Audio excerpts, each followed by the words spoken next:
কোন অফিসে পাওয়া যাবে, কোন দালালের কাছে আছে সেটা? মমতা ব্যানার্জিকে বলুন তোমার রাজ্যে তোমার আমলে একটি নিয়োগ হয়েছে, এরর ফ্রি প্যানেল কোথায় পাওয়া যাবে? মমতা ব্যানার্জি একটি কথা বলতে পারবেন না। এসসিকে যদি আনরিজার্ভ হিসেবে নাম্বার পেয়ে থাকেন, অর্থাৎ লাস্ট কাটআপের থেকে বেশি মার্কস পেয়ে থাকেন আনরিজার্ভ ক্যাটাগরির, তাহলে তিনি সেই এসসি আনরিজার্ভ হিসেবে ট্রিটেড হবেন, বা ওবিসির ক্ষেত্রেও তাই, বা এসটির ক্ষেত্রেও তাই। কিন্তু সেই নিয়ম মানা হয়নি, ফলে এসসি এসটি ওবিসিরা তারা বঞ্চিত হয়েছেন। সব কি আর ঠিক হয়? দেখুন, আমি প্রথমেই বলেছিলাম তৃণমূলের চশমাটা খুলতে হবে। এই রায় পড়তে গেলে প্রথমে তৃণমূলের চশমাটা খুলে ফেলুন, তাহলে রায়টা ঠিক করে পড়তে হবে। না তৃণমূলের চশমা পড়ে যদি রায় পড়েন, তাহলে ভুলভাল পড়বেন। তার বন্দোবস্ত এই যে মমতা ব্যানার্জি বলেছিলেন plan A, plan B, plan C ready. ওর প্ল্যান এ ছিল একবার টাকা নেব, দিয়ে চাকরি দেব, দিয়ে আবার বাতিল হয়ে গেলে আবার টাকা নেব, আবার ঢোকানোর বন্দোবস্ত হয়েছে 10 নম্বর এক্সট্রা। তারপরে এবারেই প্রাইমারির যে মামলা বারংবার শুনানি হচ্ছে, কিন্তু সেই শুনানিতে আমরা দেখতে পাচ্ছি যে দুর্নীতি কতটা হয়েছে সেই প্রসঙ্গ বক্তব্য থেকেও বেশি বক্তব্য হচ্ছে যে সিঙ্গেল বেঞ্চে কেন এই রায় দেওয়া হয়েছে, কিংবা প্রাক্তন বিচারপতি অভিজিৎ গাঙ্গুলিকে নিয়ে একাধিক বিতর্ক রাজ্যের পক্ষ থেকে, এবং যারা মামলা করেছেন তাদের পক্ষ থেকে বলা হচ্ছে যে বক্তব্য না শুনেই নাকি রায় দিয়েছিলেন সিঙ্গেল বেঞ্চে। আপনার কি মত? দেখুন, সেটা তো যারা অ্যাপিল করেছেন তারা তো বলবেনই, তারা তো না হলে ওই অর্ডার কেন বেঠিক সেটা বলার সপক্ষে তারা যুক্তি দেন, সেটাই তো স্বাভাবিক। এক পক্ষের আইনজীবী বলবেন ওই অর্ডার ভুল, আর এক পক্ষের আইনজীবী বলবেন ওই অর্ডার ঠিক। উভয় পক্ষের বক্তব্য শুনে আদালতে যেটা ঠিক মনে হবে আদালত করবেন, ফলে এটাই স্বাভাবিক আদালতের নিয়ম। কিন্তু দুর্নীতি কতটা হয়েছে সেই প্রসঙ্গে কথা না হয় না, সেটা স্বাভাবিক, সেটাই তো স্বাভাবিক। দেখুন, যারা অ্যাপিল করেছেন যে অর্ডারটি কেন বেঠিক সেইটা বলার জন্য তো তারা করেছেন, তারা তো আর আপনার কথা বলবে না, তারা তো আর মানে যে তাদের মক্কেলের কথা বলবে। ফলে তারা তাদের মক্কেলের কথা বলছে, তাদের মক্কেল মনে করছেন যেভাবে যে এই অর্ডারটা ঠিক নয়, সেটা তাদের আইনি পেশাই তো তাই। কিন্তু অভিজিৎ গাঙ্গুলি একটি বক্তব্য রেখেছিলেন যে ন্যায় বিচার আইনের ঊর্ধ্বে, তাহলে কি আইন না মেনে রায় দিচ্ছেন? না, রাজ্যের পক্ষ থেকে সওয়াল করা হচ্ছে। না, দেখুন, আইন মানা হয়েছে কি মানা হয়নি সেটারই তো বিচার হবে ডিভিশন বেঞ্চে। দেখুন, যে কোনো রায়, সেই রায় সিঙ্গেল বেঞ্চ যদি দেন, সেই রায় চ্যালেঞ্জ হয়ে ডিভিশন বেঞ্চে চ্যালেঞ্জ হতেই পারে, এবং সেই রায়ের একটা পক্ষ সেই রায়ের পক্ষে বলবেন, একটা পক্ষ তার রায়ের বিপক্ষে বলবেন। এটা স্বাভাবিক আইনগত প্রক্রিয়া। এবং মামলা শুনানি চলছে, এই নিয়ে বেশি কিছু বলার কিছু নেই।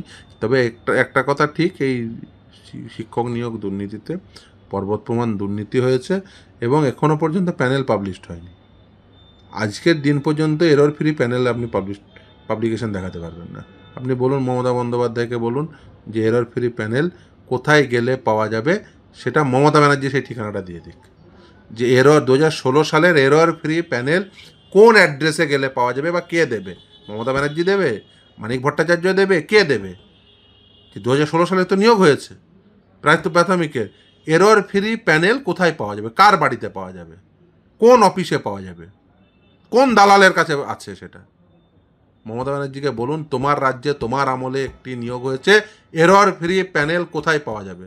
মমতা ব্যানার্জি একটি কথা বলতে পারবেন না, কারণ বেসিক্যালি প্যানেলটিকে লুকিয়ে রেখে, প্যানেলটিতে 2 নম্বরই করে, প্যানেলটিতে যত রকম দুর্নীতি করে, বেসিক্যালি আদালত যখন নির্দেশ দেয়, যেদিন নির্দেশ হলো তারপরের দিন বলে প্যানেলে এরর রয়েছে, আমরা এরর রেকটিফাই করব পরে। এখনও পর্যন্ত এরর রেকটিফিকেশন হলো না, সব মিথ্যা কথা।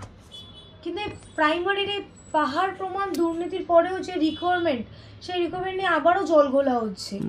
একাধিক শূন্যপদ থাকার পরেও সবাই প্রশিক্ষিত শিক্ষক নয়। হ্যাঁ, না, সেটা তো দেখুন, প্রশিক্ষিত শিক্ষক সেই সময় নিয়োগের প্রশিক্ষিত এবং প্রশিক্ষণহীন উভয়েই নিয়োগের সুযোগ ছিল। কিন্তু এরকমও আছে অনেক প্রশিক্ষিত নিয়োগ পাননি, তাদেরও মামলা পেন্ডিং। বা যেমন ধরুন যারা বাইরের রাজ্য থেকে প্রশিক্ষিত হয়ে এসেছিলেন, তাদের অনেককেই সার্ভিস দেননি। সেটা তো আর হতে পারে না। এরকম আবার ধরুন কিছু নিয়োগ রয়েছে যে নিয়োগ একেবারেই নিয়ম ভঙ্গ করে হয়েছে। কেমন নিয়ম ভঙ্গ করে হয়েছে? যেমন ধরুন কেউ বেশি নাম্বার পেয়েছে, সে নিয়োগ পায়নি, কম নাম্বার পেয়ে নিয়োগ হয়ে গেছে। যারা ক্যাটাগরিতে ট্রিটেড হতে পারত, অর্থাৎ এসসি এসটি ওবিসি, তারা যদি আনরিজার্ভের থেকে বেশি নাম্বার পেয়ে থাকেন তাহলে তারা আনরিজার্ভ হিসেবে ট্রিটেড হতে পারতেন। তারা আনরিজার্ভ হিসেবে ট্রিটেড না হয়ে এসসি এসটি বা ওবিসি হিসেবে ট্রিটেড হয়েছে। তার ফলে কী হয়েছে, এসসি এসটি ওবিসিরা তারা বঞ্চিত হয়েছেন।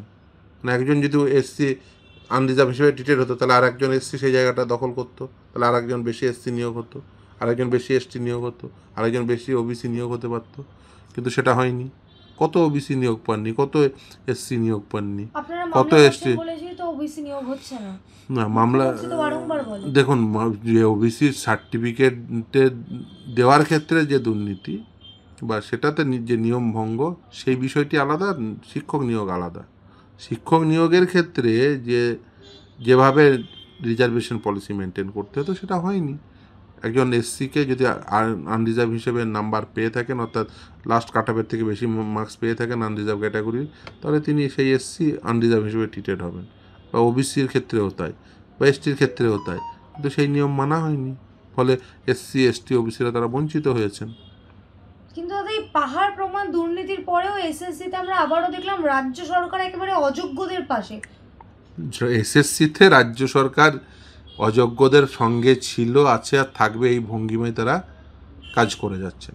এই অযোগ্যদের, এই দাগিদের কাছ থেকে টাকা ফেরতের নির্দেশ রয়েছে। এখনও পর্যন্ত রাজ্য সরকার টাকা ফেরত নিচ্ছে না।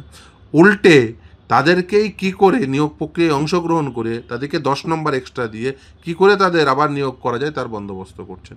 এইভাবে তো আর রাজ্য চলতে পারে না। আচ্ছা, এসএসসির কী এমন দায় রয়েছে যে সাদা খাতা শিক্ষককে আবার শিক্ষকতায় পেশায় ফিরিয়ে দিতে হবে? সাদা খাতা শিক্ষক একটি নিয়োগ প্রক্রিয়ায় অংশগ্রহণ করতে পারলো না, তাতে এসএসসির কী এলো গেল? এসএসসি কেন এই সাদা খাতা শিক্ষকদের কেন পরীক্ষায় বসতে দিয়ে তাদের জন্য এক্সট্রা 10 নম্বরের বন্দোবস্ত করে, এই এসএসসি এবং রাজ্য সরকার উভয়েই এক্সট্রা 10 নম্বরের বন্দোবস্ত করে তাদেরকেই শিক্ষক নিয়োগ করছেন বলুন তো? তার একটাই কারণ, তার কারণ এরা টাকা দিয়েছে, অর্থের বিনিময়ে এরা চাকরি পেয়েছে। তাই এসএসসি এবং সরকার উভয়েই এদেরকে নির্দিষ্টভাবে তাদের পদ তৈরি করে দিচ্ছেন, চাকরির পদ তৈরি করে দিচ্ছেন। কিন্তু সুপ্রিম কোর্টের রায় নাকি কোথাও লেখাই নেই যে যারা চিহ্নিত টেন্টেড তারা পরীক্ষায় বসতে পারবেন না, রাজ্যের পক্ষ থেকে বলা হচ্ছে। লেখাটা ভালো করে পড়ুন, তাহলে বুঝতে পারবেন। ভালো করে পড়তে হবে তো, লেখা আছে কি নেই তার জন্য ভালো করে পড়তে হবে তো। কিন্তু যথেষ্ট সিনিয়র লয়ার তিনি। সব কি আর ঠিক হয়? দেখুন, আমি প্রথমেই বলেছিলাম তৃণমূলের চশমাটা খুলতে হবে। এই রায় পড়তে গেলে প্রথমে তৃণমূলের চশমাটা খুলে ফেলুন, তাহলে রায়টা ঠিক করে পড়তে হবে। না তৃণমূলের চশমা পড়ে যদি রায় পড়েন তাহলে ভুলভাল পড়বেন। তৃণমূলের চশমা দিয়ে যদি আইন দেখেন তাহলে ভুলভাল দেখবেন। তৃণমূলের চশমাটা খুলে ফেলতে হবে, কারণ তৃণমূলের চশমাটা হচ্ছে দুর্নীতির চশমা। ওই চশমাটা খুলে ফেলতে হবে। একজন ব্যক্তি তিনি জ্ঞানী, কিন্তু চশমাটা পড়ে আছেন তৃণমূলে, ভুলভাল হয়ে যাচ্ছে। দেখুন, এই 26,000 শিক্ষকের নিয়োগ 2016 সালের যে রিক্রুটমেন্ট প্রসেসে 4টে রিক্রুটমেন্ট প্রসেস, আমরা প্রথম থেকেই বলে আসছি, যদি যোগ্য অযোগ্য পার্থক্য করে না দাও তাহলে কিন্তু এটা বাতিল হবে, এর সম্ভাবনা প্রভূত। বাতিল হয়েছে। যোগ্যদের তালিকা দিয়ে দিলেই তো হয়ে যেত। কি বলতে থাকেন যে না, এত দূর পর্যন্ত আমরা দাগি চিহ্নিত করতে পেরেছি, এর বাইরে যে দাগি নেই এ কথা বলছি না। কেন এর বাইরে দাগি নেই এ কথা বলে দিন, যে এটাই হচ্ছে একদম সার্টেন নাম্বার, এর বাইরে আর একজনও দাগি নেই। বলতে পারলেন না, পুরো নিয়োগ প্রক্রিয়া বাতিল হলো। হাইকোর্ট, সুপ্রিম কোর্ট উভয়ই নির্দেশ দিল এদের কাছ থেকে টাকা ফেরত নাও, সাদা খাতা শিক্ষকদের কাছ থেকে। না, নেব না। এখনো পর্যন্ত টাকা ফেরতের কোনো বন্দোবস্ত হয়নি। উল্টে তাদেরকেই আবার কি করে নতুন নিয়োগ প্রক্রিয়ায় বসিয়ে দিয়ে তাদেরকেই এক্সট্রা 10 নাম্বার দিয়ে আবার শিক্ষক নিয়োগ করা যায় তার বন্দোবস্ত। ওই যে মমতা ব্যানার্জি বলেছিলেন plan A, plan B, plan C ready. ওর প্ল্যান এ ছিল একবার টাকা নেব, দিয়ে চাকরি দেব, দিয়ে আবার বাতিল হয়ে গেলে আবার টাকা নেব, আবার ঢোকানোর বন্দোবস্ত হয়েছে 10 নাম্বার এক্সট্রা, তারপরে ওই ইন্টারভিউ আর লেকচার ডেমোর 10-20 আছে, ওখান দিয়েও কিছু হয়ে যাবে। এইসব ধান্দাই করেছেন। ওনার এই টাকা আদায়ের ধান্দাটাই হচ্ছে plan A, plan B, plan C, তো ওনার প্ল্যান সাকসেসফুল হবে না। দাদা একেবারেই শেষ প্রশ্ন আমরা দেখতে পাচ্ছি, এই যে টাকা ফেরত নেওয়া সেটা এখনো পর্যন্ত নেওয়া হয়নি, এদিকে কর্মচারীদের যে বকেয়া ডিএ, সেই বকেয়া ডিএও কিন্তু এখনো পর্যন্ত মেটানো হয়নি। একদিকে বলছেন আমাদের টাকা নেই, 100 টাকা আয় হলে 130 টাকা ব্যয় হয় 3টে হেডে, স্যালারি, পেনশন আর ইন্টারেস্ট দিতে গিয়ে। অথচ সুপ্রিম কোর্ট বলে দিল যারা সাদা খাতা শিক্ষক তাদের কাছ থেকে টাকাগুলো নিয়ে নাও, মাইনের টাকা, ইন্টারেস্ট সহ ফেরতের নির্দেশ দিল কলকাতা হাইকোর্ট, সেটাই সুপ্রিম কোর্টে আপেল করলো, কোনো ব্যবস্থা হচ্ছে না। কেন? টাকাটা নিলে তো কোষাগার মজবুত হতো এবং সেই টাকা নিয়ে দিয়ে দেওয়া যেত। কারণ সেই টাকা যদি ফেরত নিতে চান তাহলে তো যারা টাকায় তৃণমূল নেতাদের দিয়েছেন তাদের কাছ থেকে তো এরা টাকা ফেরত চাইবে, এর কারোর পিঠের চামড়া থাকবে না। কিন্তু দাদা এই যে ডিএ দিচ্ছে না, শিক্ষাক্ষেত্রে এত দুর্নীতি, অন্যদিকে শিক্ষাক্ষেত্রের ভেতরে একেবারে ধর্ষণ, নারী নিরাপত্তা নেই, আমাদের রাজ্যের শিক্ষা কাঠামোটা তো কোথায় গিয়ে দাঁড়িয়েছে? কারণ কি মুখ্যমন্ত্রী চুপ, আমাদের শিক্ষামন্ত্রী এখন একটি বাক্য ব্যয় করেননি। দেখুন, এরা মূলত যেটা চাইছেন সেটা শিক্ষাক্ষেত্রে, শিক্ষাঙ্গনে একেবারে দুর্নীতি থাকবে। সেই দুর্নীতিকে পাথেয় করে কিছু ওই ছাত্রনেতা, তথাকথিত ছাত্রনেতা, এই তৃণমূল কংগ্রেসের নেতারাই তারাই প্ল্যান করবেন, সেগুলো আবার একটু বাড়বে, তারাই আবার তৃণমূলের নেতা হবে, মানে এগুলো সাপ্লাই লাইন। এটা মনোজিৎ এটা ধরা পড়ে গেছে, তাই তৃণমূল নেতা হতে পারল না। এতে মনোজিৎ তো ফিটেস্ট পার্সন তৃণমূলের জন্য। তৃণমূল কি চায়? দুর্নীতিগ্রস্ত হবে, দুষ্কৃতি হবে। মনোজিৎরা হচ্ছে তৃণমূলের সম্পদ। এইরকম করেই তো মনোজিৎদের তৈরি করে তৃণমূল। এরাই তো আবার একটু আস্তে আস্তে আস্তে আস্তে বেড়ে গিয়ে এরাই তো বলে পুলিশের গাড়িতে বোম মারো। এই মনোজিৎরাই, মানে কাঁচা মনোজিৎ পাক্কা হয়ে অনুব্রত হবে। প্রথমে কলেজে কাঁচা থাকবে, মানে মনোজিতের প্রো ভার্সন দেখবেন অনুব্রত, মনোজিতের প্রো ভার্সন হচ্ছে শওকত, এরা প্রো ভার্সন। এগুলো যারা বিভিন্ন অভিযোগ থাকবে তাদের বিরুদ্ধে, তারা পুলিশের গাড়িতে বোম মারো বলবে, কাউকে কেউ বোম বাঁধবে, বাস স্ট্যান্ড নেওয়ার বদলে তুই বাস স্ট্যান্ড নিয়ে কী করবি, তুই তো বোম বাঁধিস। এদের লাইট ভার্সন হচ্ছে মনোজিৎরা, মানে শওকত, অনুব্রত, এদের লাইট ভার্সন হচ্ছে মনোজিৎ, আর মনোজিতের প্রো ভার্সন হচ্ছে এই অনুব্রত, শওকত।